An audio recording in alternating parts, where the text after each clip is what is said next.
I know a guy who did that. It's when you say it, it sounds crazy, but then I don't know. I feel bad for these people sometimes. Like I feel bad. Like how do you? Maybe you just feel like you're taking a shot. Well, at some point, like Rudy has said on this podcast before, one of his first visits on this podcast, Rudy Sarzo spoke about a thin line between musicians and mental health. Same thing goes with comedians. Same thing goes with fucking comedians. It's a thin fucking line. You've seen it. There's nights you and I have gone out high to comedy clubs way before you even dreamed of doing an open mic. Yeah. And I would go, what's the matter? And you go, that comedian creeps me out. That comedian creeps me out. That comedian creeps me out. Don't fucking tell me. You remember. Don't make me say fucking names. Oh, yeah, absolutely. You had a couple guys that you would get high and they would drive you fucking insane.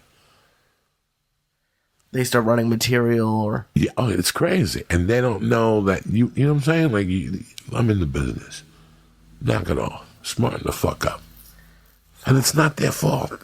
It's not their fault. You know, I probably did the same fucking thing.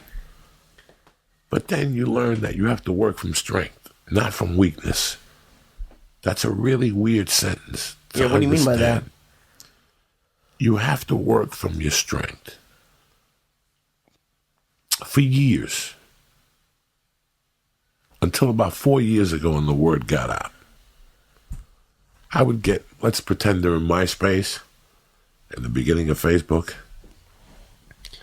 I would get, hey, Joey, how are you? Big fan of the fucking podcast. We have a proposal for you and Joe Rogan to come do my fucking Christmas party. You know, that makes me feel bad because you really don't want me. You really want Joe Rogan, but you just don't, he's not replying to your stupid fucking emails. Right. He thinks he's going to go down the line. So the word got out over the years that nobody plays that shit. So those type of emails stopped. Really? Yeah, nobody, we don't play. There's no reason to play. Don't play. Unless you come direct to me with something, don't come to me for Joe. I used to torment people. I would love when people would fucking actually call me and say, can you have Joe's number? And I go, yeah, sure, grab a pen. And they'd grab the pen. I'd give them a minute, and I go, all right. And I go, here it is, CAA. And I would give them, like, whatever the agency number is. And they would just be quiet on the other end. They would just silence because they thought they were going to get a fucking handout. And I just threw them to the wolf. I threw them directly to the wolf. And they don't even have the balls to say, no. Do you have his number? And I'm going to go, listen, the best advice for you that I have is to call the agency. You call him personally, he's going to come over and stab you in the lung. You'll be walking around like Lee with bronchitis for a month. I'm surprised you didn't find a place named like Rogan's Hardware and give them that number or something. Just a message, just like a fake number. Because I can't imagine. It went on for years. I would wake up to messages from people how much they fucking love me. But can I bring Rogan with me? And they throw some figure at us, like some number, and I'm supposed to call Joe and tell him.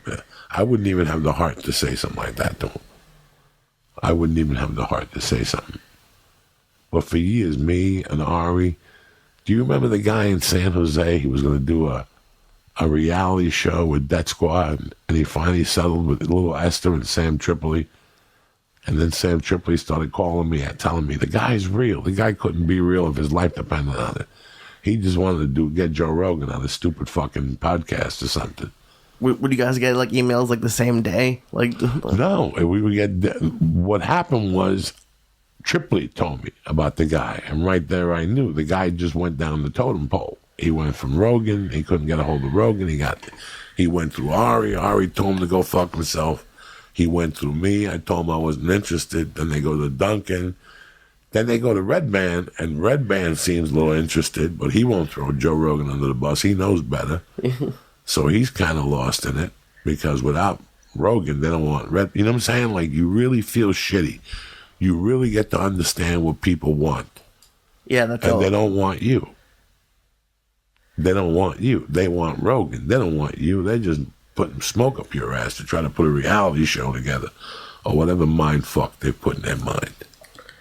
I've gotten some of those. Even before the podcast, I worked on Hell's Kitchen once, and this girl that I went to high school with was a chef, and she wanted me to introduce her to Gordon. I was an assistant editor. I never met Gordon Ramsay, but people think, I don't know. It just it kind of does make you sad. It makes you sad, and then when they realize that they can't get nothing from you, then there's no more conversation, and that makes you even sadder.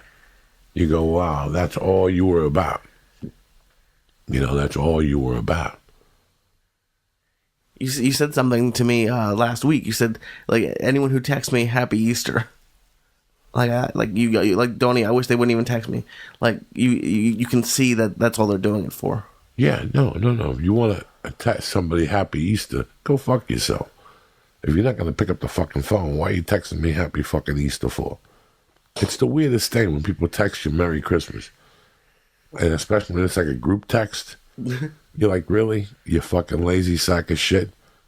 That's what burns me up about that stuff. But no, when you go through all these levels as a comic, and even now with the podcast, it's hilarious how when I'm going to go to a town, I'll get 3 emails from people to do a podcast that I don't fucking know. Like, so you want me to get in the car with a guy that I don't fucking know if he just smoked meth to go to somebody's basement to do a podcast because you're going to get me high. Wow. Why am I so fucking lucky? How was I blessed to get this fucking gift? Like, are you fucking serious? Do you really think I get in a stranger's fucking car and go to somebody I've never even heard of? Would you used to, though? Maybe not a podcast, but would you get in a stranger's car? No. They work at the club. They know somebody who's selling blow. Yeah, I'll get in their fucking car. But to do a podcast, I don't know you. I don't know you. I don't know your fucking podcast. I don't know who you are. What do you expect from me? If I don't know who you are, what do you expect from me? I don't. I think these people, maybe they think that they do know you because of the podcast, or maybe they just think they're a good person. Like, that's what I think. Something really weird happened in Albuquerque that was brilliant.